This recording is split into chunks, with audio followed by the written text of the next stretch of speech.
नमस्कार मेरे प्यारे बच्चों। आज हम व्याकरण विषय में पाठ 1 भाषा और व्याकरण को समझेंगे।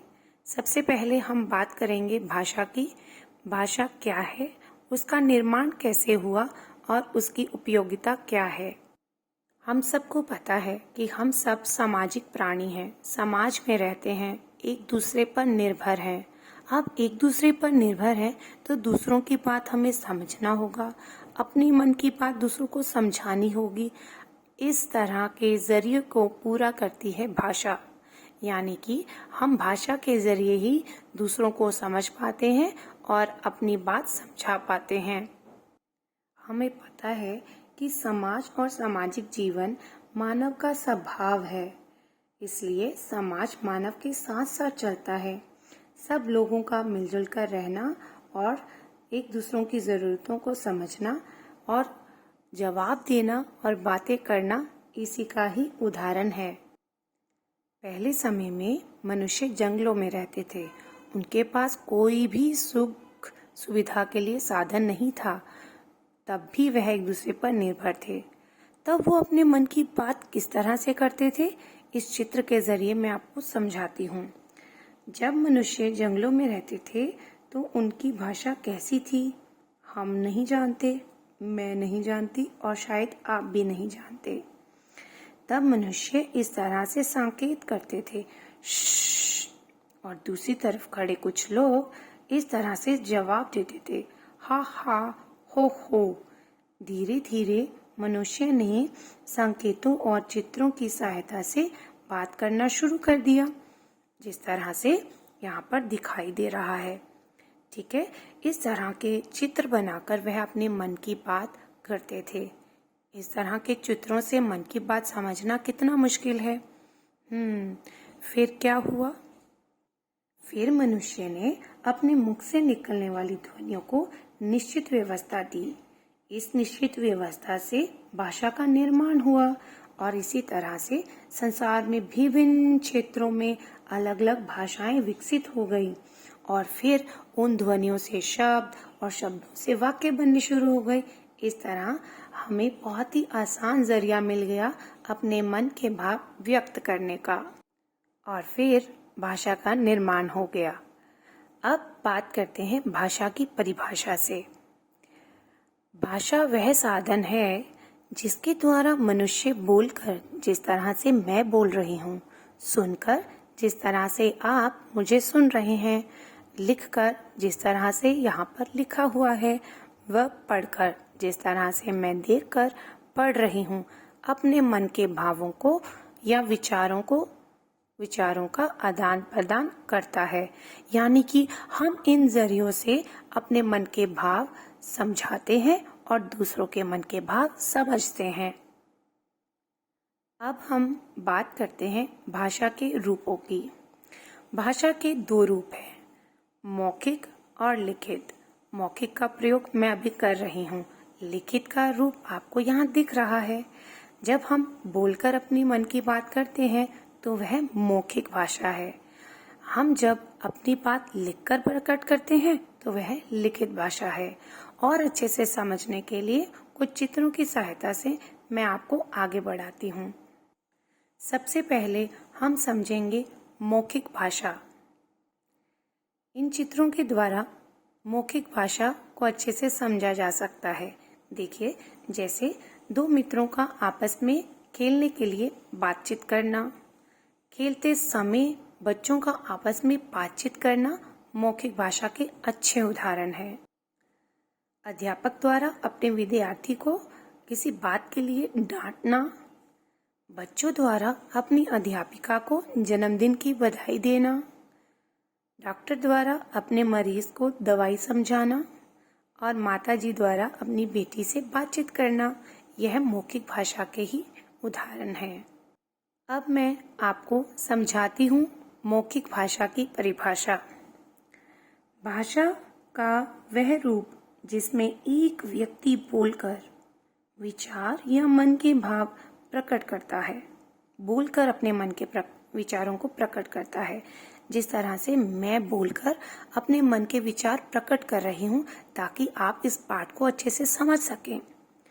और दूसरा व्यक्ति सुनकर उसे समझता है, जैसे आप समझ रहे हैं। यह मौखिक भाषा का उदाहरण है, मौखिक भाषा की परिभाषा है। अब हम बात करेंगे लिखित भाषा की। लिखित भाषा को भी मैं चित्रों की सहायता से आपको समझाऊंगी। आप यहाँ 2 चित्र देख रहे हैं, यह लिखित भाषा के उदाहरण है। जैसे यहाँ पर एक बच्चे द्वारा लिखकर टाइप कर अपने मन की बात लिखी जा रही है। एक लड़की द्वारा कॉपी पर कलम से अपने मन की बात लिखी जा रही है। यह दोनों चित्र लिखित भाषा के उदाहरण हैं। अब मैं आपको परिचित कराती हूँ लिखित भाषा की परिभाषा से। भाषा का वह रूप जिसमें एक व्यक्ति अपने विचार या मन के भाव लिखकर प्रकट करता है, लिखकर बात करता है। जिस तरह से आप भी तो लिखते हैं, अपने मन के विचार प्रकट करते हैं, अपने प्रश्नों का जवाब लिखकर देते हैं, या आप किसी को पत्र लिखते हैं, तो वह लिखित भाषा के ही उदाहरण है और यह लिखित भाषा की परिभाषा है। अब मैं आपको एक तीसरे रूप से भी परिचित कराती हूँ भाषा के। इसे कहते हैं सांकेतिक भाषा। सांकेतिक का मतलब है इशारों की भाषा, जिसका प्रयोग हम भी करते हैं और पहले जमाने में, पहले समय में भी होता था जब भाषा नहीं थी। इसे समझना थोड़ा मुश्किल है। कई बार हम बहुत ही अच्छे से समझ जाते हैं, लेकिन कई बार नहीं। इसलिए इस भाषा का प्रयोग कम होता है। सबसे अधिक मौखिक और लिखित भाषा का प्रयोग किया जाता है। अब हम बात करेंगे भारतीय संविधान द्वारा 22 भाषाओं को भाषा के रूप में मान्यता प्रदान की गई है, इसके बारे में। हमारे संविधान में 22 भाषाओं को मान्यता दी गई है, जिसमें हिंदी, असमिया, बांग्ला, डोगरी, बोडो, उर्दू, नेपाली, गुजराती, कन्नड़, कश्मीरी है। कोंकणी, मैथिली, मलयालम, मराठी, मणिपुरी, उड़िया, पंजाबी, संस्कृत, संथाली, सिंधी, तमिल और तेलुगु हैं। विभिन्न राज्यों में इन भाषाओं का प्रयोग इस तरह से किया जाता है, जैसे कि राजन तमिलनाडु में रहते हैं और तमिल बोलते हैं। मनप्रीत कौर पंजाब में रहती हैं और पंजाबी बोलती हैं। उसी तरह राशिदा कश्मीर में रहती हैं और कश्मीरी बोलती हैं। अब हम बात करेंगे बोली की। बोली क्या है? भाषा और बोली में क्या अंतर है?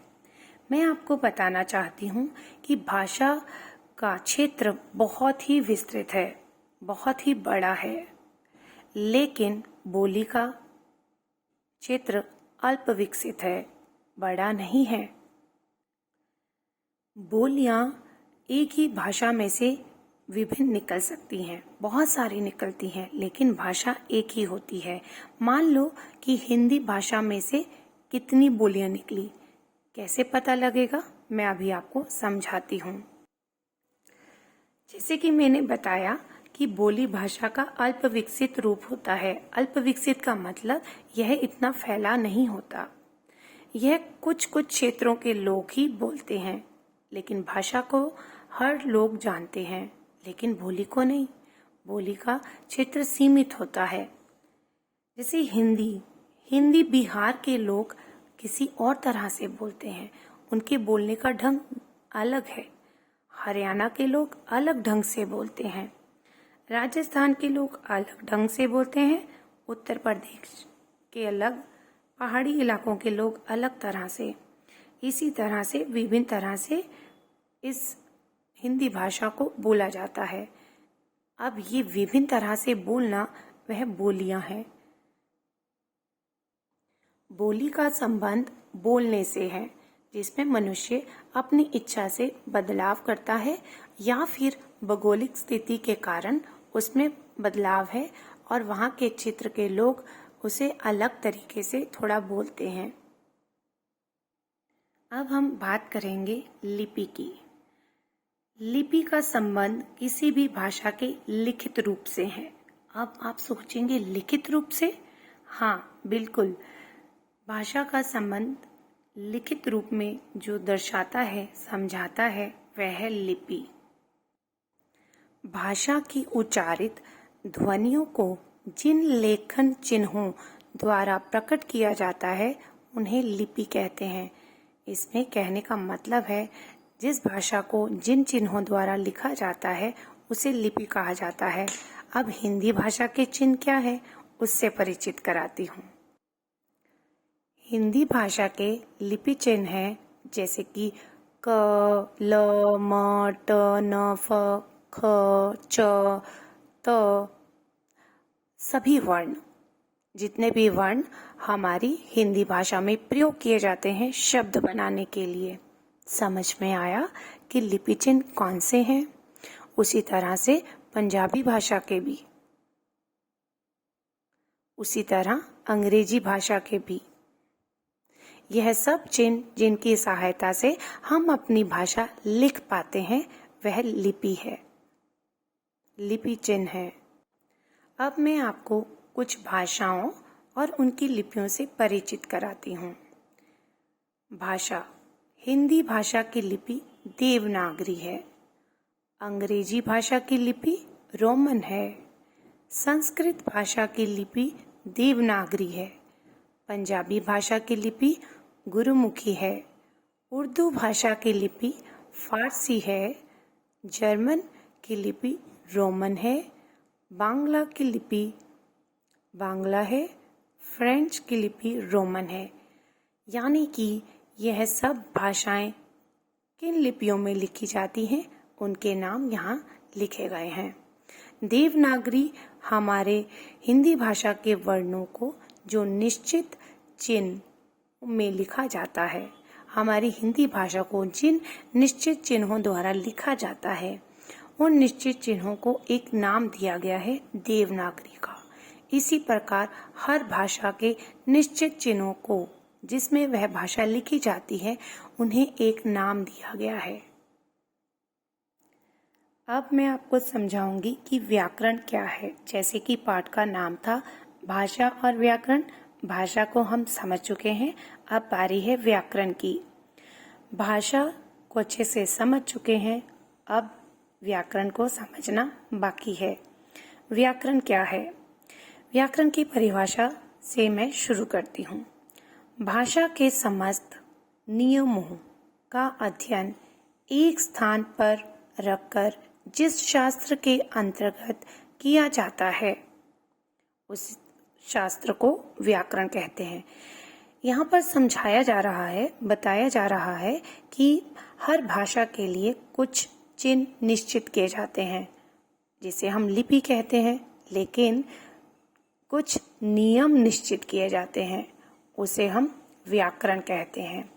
जिस नियमों द्वारा हम किसी भी भाषा को लिखते हैं, वह व्याकरण है, और वह नियम जिस पुस्तक में छपते हैं, वह पुस्तक व्याकरण है। अब हम बात करेंगे व्याकरण के अंगों की। व्याकरण के अंग, आप सबको पता है कि हमें भाषा लिखने के लिए पहले वर्णों की आवश्यकता है, तो व्याकरण का एक अंग है वर्ण।